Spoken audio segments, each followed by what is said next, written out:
Hi there, welcome to our first Paragon vlog. My name is Geena Rose. And I'm PJ Kinsella. Thanks for joining us. So our topic today is going to be how to deliver the perfect media interview. So whether this is an in-person briefing, a phone briefing, a broadcast interview, these are our top 4 tips. So the first one is going to be messaging. What points do you want to deliver to your audience? Have those messages in mind before you enter the interview so you can fire them off to the journalist and they'll get across right to your audience. The second point that we want to make is being able to bridge the interview sometimes. So a lot of times what happens, especially in an interview where you may not have as much time, is you're asked a question that you may not necessarily want to answer, especially if it's on the record. So say you have Q2 earnings coming up, for instance, and they say, can you give us a preview of your Q2 earnings? Well, we can't talk about that right now.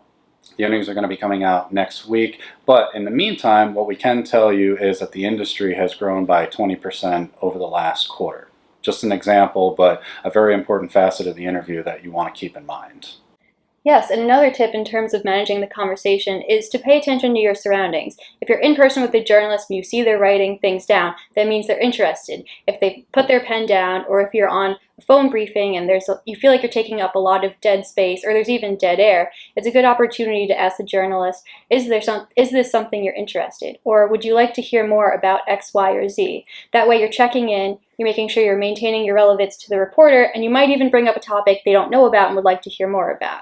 And the fourth and final tip that we'd like to offer is speaking in sound bites. So this is particularly important for broadcast interviews where you may only have about 3 or 4 minutes, sometimes even less than that, is not being too superfluous in what you're saying, ensuring that you get those key points across. And again, going back to Gina's first point with the messaging, knowing those points and ensuring you get those across. And if you do that, everything should go pretty well.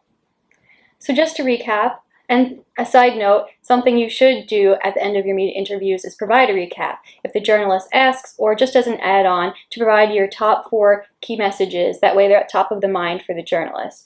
But our 4 messages for this vlog are to make sure you have your messaging in place, to be able to bridge the conversation, to be aware of your surroundings, and to speak in sound bites. So this has been our first ever Paragon vlog. Thanks for joining us. We're all very excited to have you. If you want to see more, you can visit us at paragonpr.com, or you can catch us on Twitter at Paragon Alert. This has been PJ Kinsella. And I'm Geena Rose.